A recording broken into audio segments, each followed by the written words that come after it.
apes tidak ada dalam kalender. Jadi begitu sama teman-teman, bagi mbak-mbak TKW yang ada dimanapun berada, kalian harus berhati-hati dengan penipuan. Hai guys, jumpa lagi dengan saya Mama Lin. Apa kabarnya hari ini? Semoga kalian sehat-sehat semuanya, amin.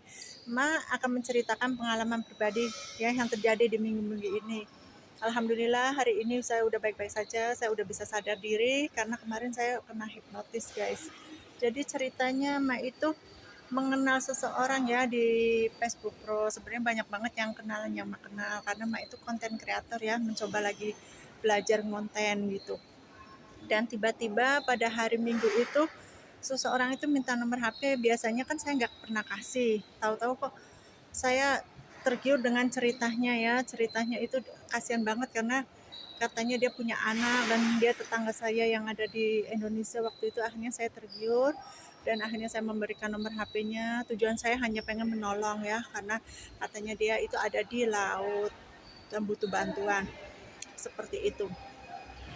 Hari Minggu saya masih sadar diri, saya masih ngobrol.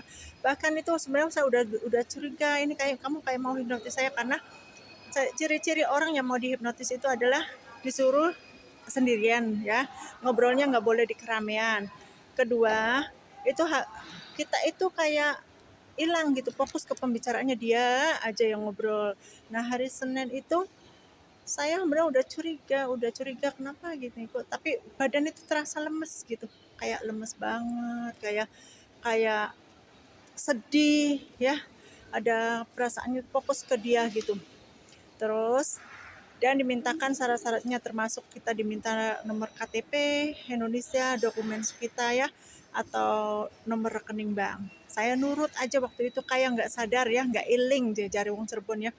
Terus pada hari Selasa kemarin saya itu disuruh nolong dia untuk membeli apa namanya helikopter ya, helikopter itu sewa helikopter atau setembut itu ya, katanya harganya 15 juta atau 18.500.000 gitu. Saya kok nurut aja posisinya, saya mau telepon orang rumah nggak diangkat, telepon teman itu semuanya sibuk, sedangkan saya kerja di rumah majikan juga sangat sibuk banget ya. Jadi waktu itu benar-benar saya hilang kendali ya, dipaksa. Sedangkan saya belum gajian, akhirnya saya pinjam sama sepupu saya ya 10 juta guys. 10 juta saya pinjam. Nah mintanya kan 18 baru 10 ya. Terus sisanya kapan ditransfer lagi gitu. Dan dia sampai ngemis-ngemis gitu ya. Saya tuh ibah gitu karena dia punya anak kecil, saya juga ninggalkan anak itu gimana katanya, sedangkan istrinya kan meninggal. Begitu saking rasa ibahnya, tujuan saya baik, pengen menolong ya, karena lagi dihipnotis saya nggak sadar, nggak iling apa yang terjadi, bahkan saya nggak bisa cerita, disuruh nggak cerita sama siapa-siapa saya mau. Pas jam 7 sore malam ya, dia juga minta itu hari Rebu, saya jam 4 pagi suami saya telepon.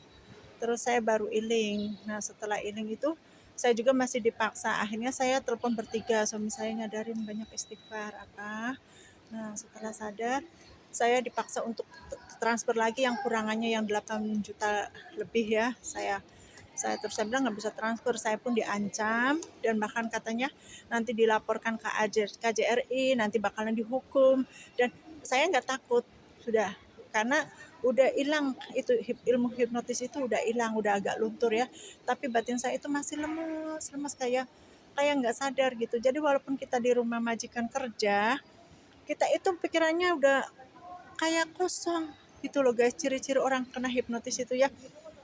Untungnya majikan saya sangat baik ya, jadi majikan mengerti, cuma bilang kenapa kamu pucat banget gitu. Saya bilang saya nggak tahu, perasaannya kayak hari ini nggak enak banget, langsung makan nggak makan gitu. Jadi ciri-ciri kita mau dihipnotis itu, satu, suruh duduk sendirian dan teleponnya sendirian di tempat sepi. Yang kedua itu di, kita itu dikasih cerita yang sedih-sedih ya, biar nyentuh ke hati gitu. Yang ketiganya minta tolong, tapi kita udah nggak sadar. Sebenarnya kita mau nolong apa enggak? Sebenarnya saya juga waktu itu masih separuh sadar gitu guys. Masih separuh sadar, saya tuh masih masih sadar gitu loh, kamu kayak mau hipnotis saya atau enggak gitu.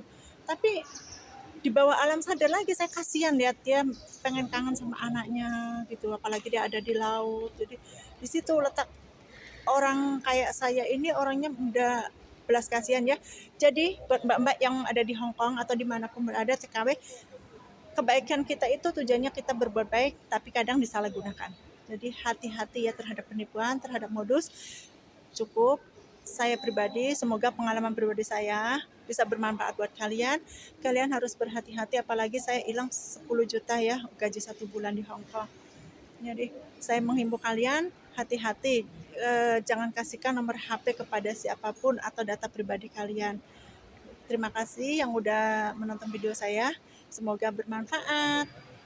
Sampai ketemu di video berikutnya. Bye bye.